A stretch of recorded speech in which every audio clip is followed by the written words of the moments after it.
여러분 안녕하십니까? 네, 모텔 황제입니다. 네, 전국에 있는 호텔, 모텔 매매 전문 모텔 황제고요. 네, 이번 시간에는요, 우리 유튜브 애독자 여러분께서 저한테 요청하신 컨텐츠입니다. 프랜차이즈 모텔로 오픈할 시와 일반 모텔로 오픈할 시에 어떠한 차이점이 있는지 모텔 황제에게 요청을 하셨습니다. 네, 그래서 이번 시간에는 그 장단점에 대해서 말씀해 드리는 시간을 갖도록 하겠고요. 우리 애독자 여러분께서 모텔 황제 연락처 나가고 있죠? 모텔 황제에게 문자로 연락 주시면요, 어떠한 콘텐츠를 원하시는 사항에 대해서 모텔 황제가 정확하고 예리한 분석으로서 여러분들께 화답해 드릴 것을 약속드리겠습니다. 많은 문자 보내주시면 감사하겠습니다. 이번 시간은 장단점에서 한번 살펴볼 건데요. 모텔 황제가 가장 많이 그린 그래프, 이 그래프 하나만 여러분이 이해하시면 90%는 이해하실 수 있겠습니다. 자, 모텔 황제가 가장 많이 그린 그래프 중에 하나인데요. Y축에는 우리가 수익률로 우리가 보이고요. 수익률. X축에는 위험으로 보겠습니다. 위험으로.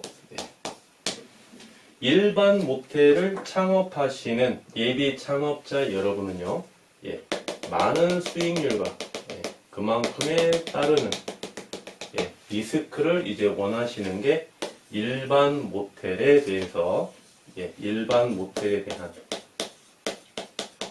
모텔로 창업하시는 예비 창업자분의 수익률과 리스크고요.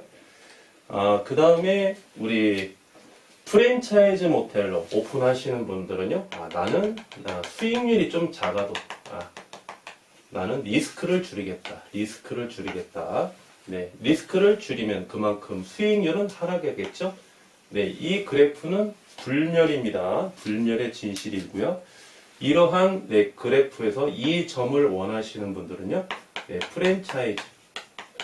프랜차이즈 모텔을 오픈하고자 하시는 분들의 계획이라고 볼 수 있겠습니다.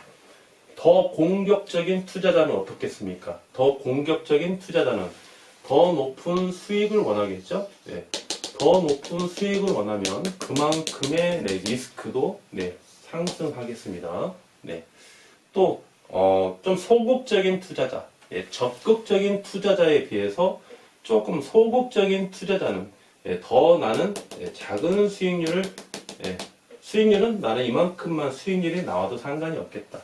단지 나는 리스크를 난 최대한 줄이겠다라고 생각하는 좀 소극적인 투자자의 이 점이라고 보시면 되겠습니다. 바로 이 차이입니다. 이 그래프는 여러분 다 이해가 가시죠?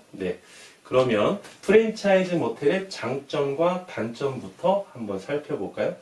프랜차이즈 모텔은요, 여러분들 보시면은 먼저 이해를 하셔야 될 게, 프랜차이즈 모텔은 가맹점이라는 개념이 있고요. 제휴점이라는 개념이 있습니다. 제휴점.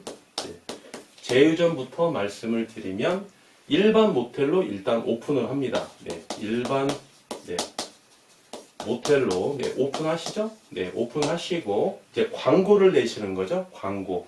뭐 10만 원부터 많게는 뭐 몇백만 원씩 합니다. 한 달에 이렇게 광고비를 지출하시죠. 그러면 우리가 이제 웹을 보고 모텔 황제가 예를 들어 대천 해수욕장에 놀러를 갑니다. 그래서 이제 기차 안에서 대천 해수욕장에 모텔을 하나 예약하려고 해요. 웹을 싹 봅니다. 웹을 싹 보는데 상위에 노출된 모텔이 있고요. 하위에 노출된 모텔이 있거든요. 저 밑에 계속 올려서 맨 밑에 있는 모텔. 상위에 노출된 모텔은 300만원, 매달 300만원에 가까운 그런 제휴점이 있는 모텔이고요. 가장 하단에 있는 모텔은 10만원, 광고비가 10만원에 가까운 그런 모텔입니다. 그래서 일반 모텔이 광고를 하는 그런 모텔은 제휴점 우리가 이렇게 표현을 하고요. 가맹점이 바로 프랜차이즈 모텔로 오픈하는 형식을 우리가 가맹점이라고 그러죠. 예. 땡땡 모텔이 있고요. 네. 또는 뭐 땡땡땡 모텔도 있고요. 예. 뭐 땡 모텔도 있습니다. 땡 모텔도 있고 뭐 땡땡땡땡 모텔도 있습니다. 예. 이렇게 해서 이제 이 모텔들은요, 실제로 이제 모텔이 있으면, 네. 인테리어도 일관성이 있죠? 네. 일관성이 있어야 좀 광고 효과가 좋으니까요. 그래서 이제 인테리어도, 네, 전국에 있는 모텔이 이제 일관성이 이렇게 있습니다. 일관성이. 예, 이렇게 해서, 예, 모텔이 이제 외장도 그렇고, 예, 내부 시설도 그렇고, 일관성이 이렇게 있습니다. 그리고 간판을 또 걸죠? 네. 여기 간판 상호를 어떻게 간판을 짓습니까? 네, 땡땡 모텔. 땡땡 모텔. 이렇게 이제 간판까지. 예, 상호를 이제 브랜드를 올리는 게 바로 가맹점 모텔인데요. 가맹점 모텔은 오픈하기 전에 이제 가맹점 계약을 체결하죠. 이제 이제 가맹점 비용이 이제 소요가 되는데요. 한 1,000만 원에서 1,500만 원 정도, 예, 이 정도 이제 비용이 소요가 되는데, 이거는 이제 소멸되는 비용입니다. 예, 소멸되는 비용이고, 이제 가맹점으로서 오픈하시게 되면 각종 비품 같은 거 있지 않습니까? 예, 린넨, 비품 전부 다 로고가 이제 찍혀 있거든요. 예, 전부 땡땡 모텔 로고가 다 찍혀 있습니다. 그래서 비품을 이제 의무적으로 100% 이제 사용을 하셔야 되는데, 이 비품 보증금이 있어요. 네, 500에서 한 1,000만 원 정도 이렇게 비품 보증금이 있습니다. 이거는 이제 회수가 가능한 금액이죠. 네, 이렇게 하고 이제 약정 기간이 한 3년 이렇게 약정 기간이 설정되어 있습니다. 무조건 3년 이내에는 땡땡 모텔 간판을 내릴 수가 없어요. 이 브랜드를 3년 동안 사용을 하셔야 됩니다. 그리고 이제 인테리어를 약정을 하시죠. 인테리어 이제 비용이 책정이 되면, 예, 가맹점 브랜드, 예, 브랜드 본사와 무슨 가맹점 모텔의 이제 소유자하고 이제 약정을 하는 거죠. 인테리어 비용을 얼마를 투자해서 이렇게 약정을 하고 계약을 체결하시면 이 인테리어를요, 예, 본사에서 인테리어를 진행합니다. 모든 내용을. 예, 여기에서 이제 소유자는 관여할 수가 없어요. 예, 어느 정도 의견은 반영은 해드리지만 가장 큰 굴곡적인 개념은, 예, 본사에서 직접 이렇게 인테리어를 실시를 합니다. 예. 그리고 이제 가맹점은요, 객실당, 예, 광고비가 이제 지출이 되는데요. 객실당 7만 원에서 많게는 한 10만 원 정도 이렇게 해서요, 이 광고비를 줘야 됩니다. 매달, 예, 매달 이렇게 지출이 발생이 돼요. 매달. 예를 들어서 이제 모텔 황제가 오픈을 하는데, 이 안에 객실 내부에 모텔 내부에 객실이 30개가 있다. 예. 30개의 객실이 있으면, 예, 매달, 예, 7만 원에서, 예, 10만 원 이렇게 소요가 되죠. 네, 그러면 제가 브랜드 본사에다가 210만 원에서 약 300만 원 이렇게, 예, 매달 광고비를, 예, 제가 이제 부담을 해야 됩니다. 부담을. 그러면 이제 가맹점이 웹사이트를 보면은요, 가맹점 해가지고 좀 상위에 노출이 많이 되고요. 이 제휴점은 따로 이제 광고비를 지출해야 광고가 나가겠지만, 가맹점은 이 안에 이제 광고비가 포함이 되어 있기 때문에 제휴점보다 좀 상위에 노출을 많이 시켜주겠죠. 네, 그런 효과도 볼 수 있는데, 이 지출 비용이 만만치가 않습니다. 이 지출 비용이, 예, 매달 210에서 300만 원 가까이 나가는 이 비용이 만만치가 않아요. 예, 이런 게 이제 가맹점 시스템입니다. 근데 프랜차이즈 모텔은요, 아주 이 교육 시스템이 잘 돼 있어요. 예, 그 본사에서 얼마나 많은 시행착오를 겪었겠습니까? 그래서 예비 창업자 여러분들께 오픈하기 전에, 창업하기 전에 이런 체계적인 교육 시스템을 가지고 본사에서 교육도 여러분께 다 시켜드리고요. 직접 현장에 가서 임장 활동도 해드리고, 그 다음에 이제 뭐 시트 커버, 이제 침대 같은 거 배팅하는 거 있지 않습니까? 네, 그런 것까지도 세세하게 신경을 써서 아주 교육 시스템이 잘 되어 있습니다. 체계적으로. 그 다음에 이제 마케팅 효과, 예, 이런 광고 효과가 아주 좋다는 거죠. 상위에 노출되어 있기 때문에 마케팅 효과도 아주 뛰어나고요. 또 땡땡 모텔, 직접 브랜드를 간판으로 올리기 때문에 이 제휴점이 아닌 가맹점을 선호하는 아주 두꺼운 수요층이 있습니다.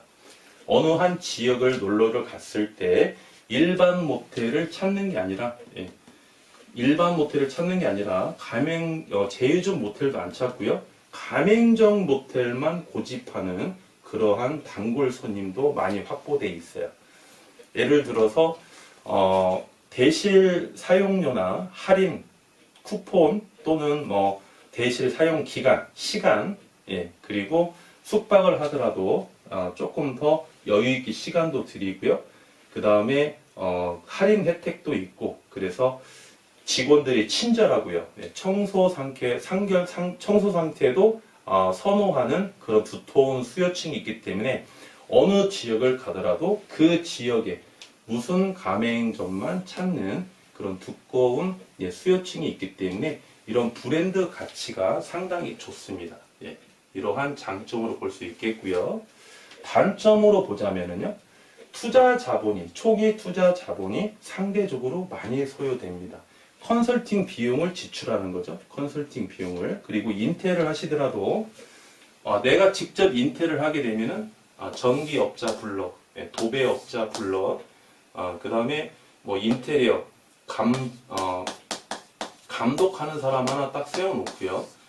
내가 필요한 업자를 내가 직접 불러서 인테리어를 하게 되면은 인테리어 비용도 절감할 수 있는데, 이러한 모든 비용을 컨설팅하고 약정을 하기 때문에 초기 투자 자본이 많이 소요가 되고요. 수익률은 하락합니다. 보유 기간 동안 이렇게 3년 동안 약정을 했지 않습니까? 예, 그러면 매달 이렇게 객실당 7만 원에서 8만 원의 비용이 소요가 되기 때문에 지출이 많겠죠? 일반 모텔에 비해서. 따라서 수익률은 일반 모텔에 비해서 하락할 수밖에 없는 구조입니다. 매도 시 소요 기간이 길다. 이게 좀 포인트인데요. 매도 시 소요 기간이 길다. 예. 이제 계약을 하고요. 이제 갑이라는 예비 창업자가 이제 오픈을 했습니다. 땡땡 모텔로 이제 오픈을 했어요. 네. 3년이죠? 네. 약정 기간입니다. 이 기간 동안은 땡땡 모텔로 무조건 운영을 하셔야 되겠죠. 중도에 해지하면 어떻습니까? 위약금이 발생이 되겠죠? 중도에 해지하게 되면. 네. 그래서 어지간하면 이제 3년을 채우게 되는데요.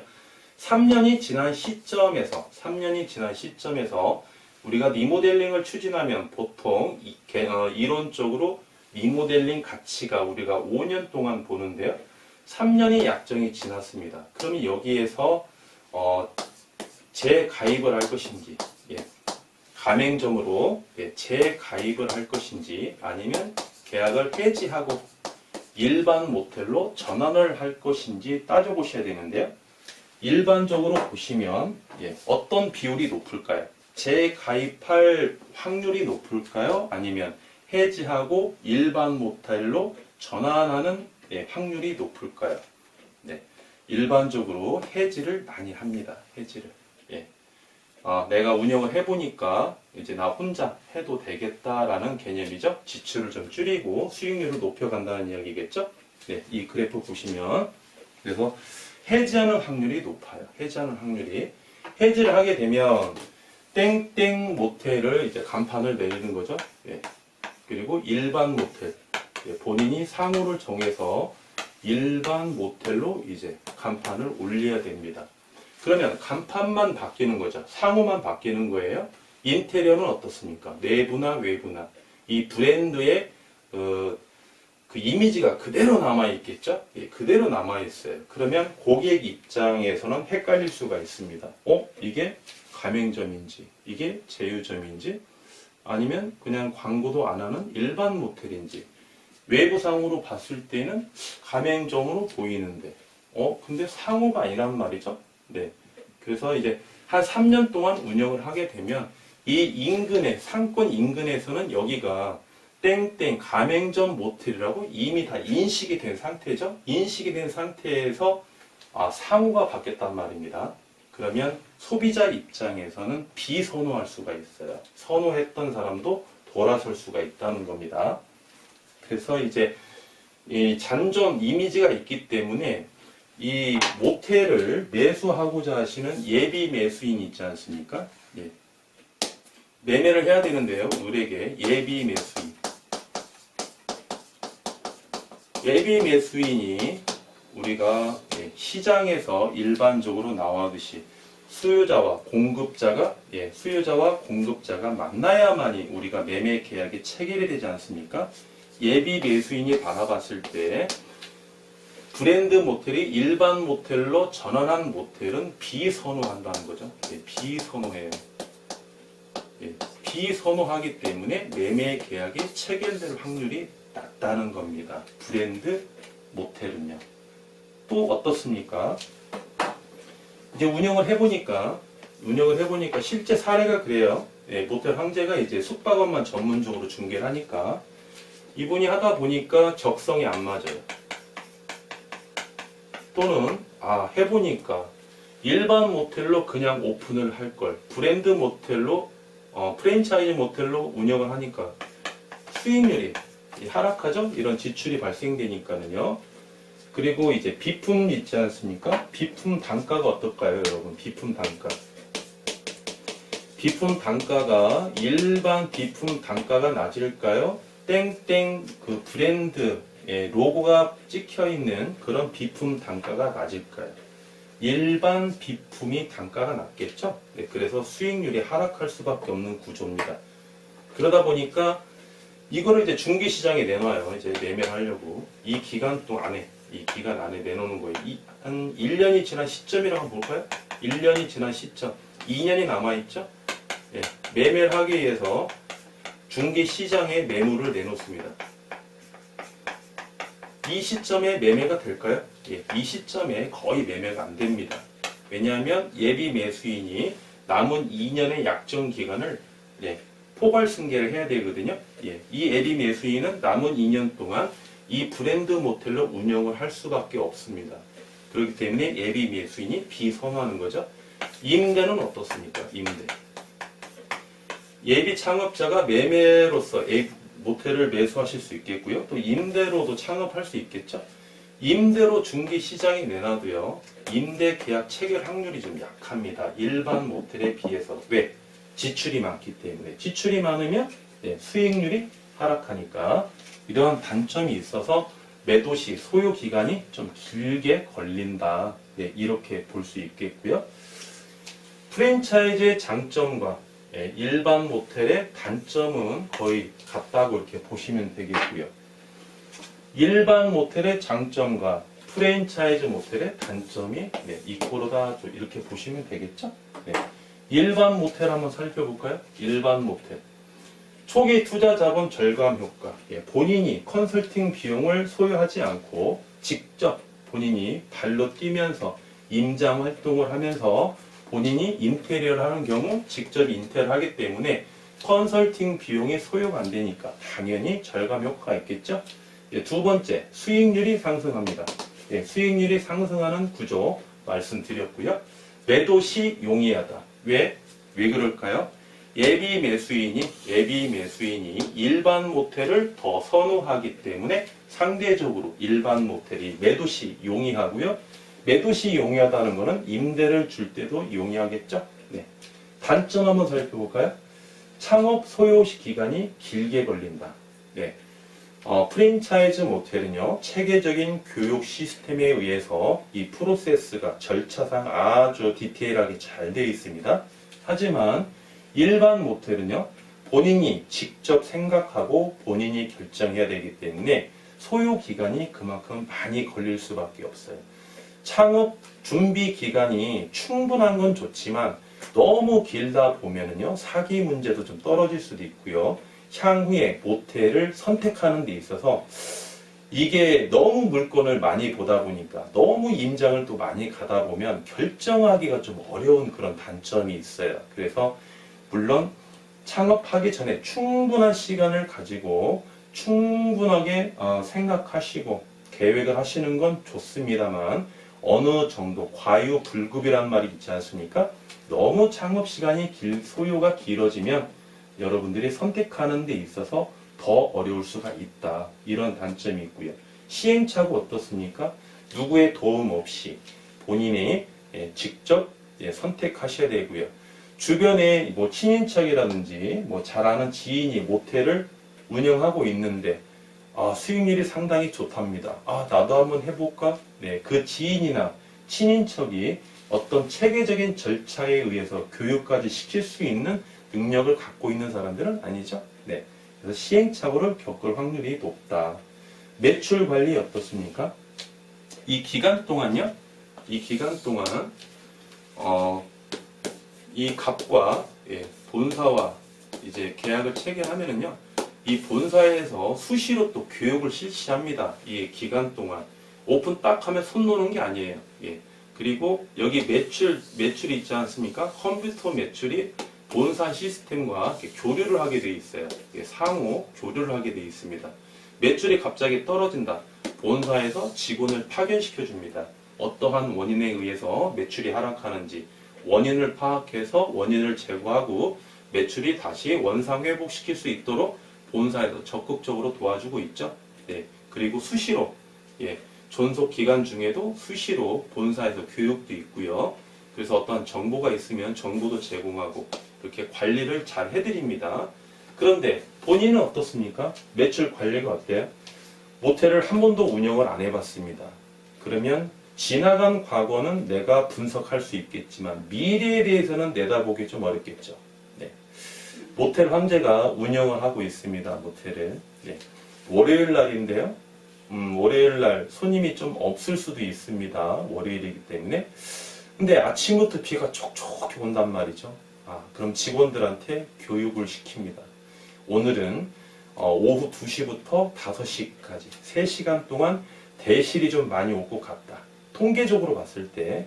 그러니까 오늘은 평상시에 월요일이면 손님이 없는데 오늘 손님이 있을 거 가니까 정신 바짝 차리고 카운트에서 모니터링을 좀 신경을 써라. 이렇게 예시가 수 있죠. 예측할 수도 있고. 그렇지만 예비 창업자 여러분들은요. 이렇게 쌓아놓은 경험이었고요. 데이터가 없습니다. 통계가 없어요. 그래서 미래를 예측하기 어렵고 매출 관리를 선 관리를 해야 되는데 항상 후 관리를 한다 할 수밖에 없다는 거죠.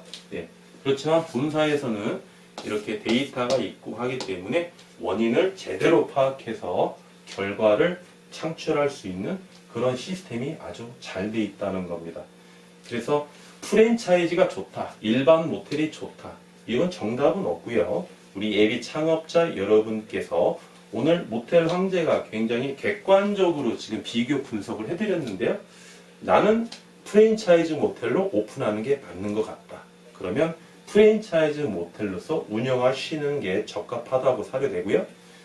또 나는 일반 모텔로 운영하는 게 처음에는 좀 리스크가 있을지언정 나는 일반 모텔로 운영하는 게 나에게 오히려 적합하다라고 판단이 되시는 예비 창업자 분께서는 일반 모텔로 운영하시고 제휴점을 통해서 광고를 통해서 운영하셔도 무방하다. 이렇게 말씀드릴 수 있겠습니다. 이번 시간에는요. 일반 모텔과 프랜차이즈 모텔의 장단점에 대해서 창업 시 말씀드렸고요. 우리 예비 창업자 여러분 또는 사업자 여러분들께서 모텔 황제에게 어떠한 컨텐츠를 제공해 주시면 그 컨텐츠에 대해서 정확하고 빠른 정보를 통해서 모시도록 하겠습니다. 감사합니다.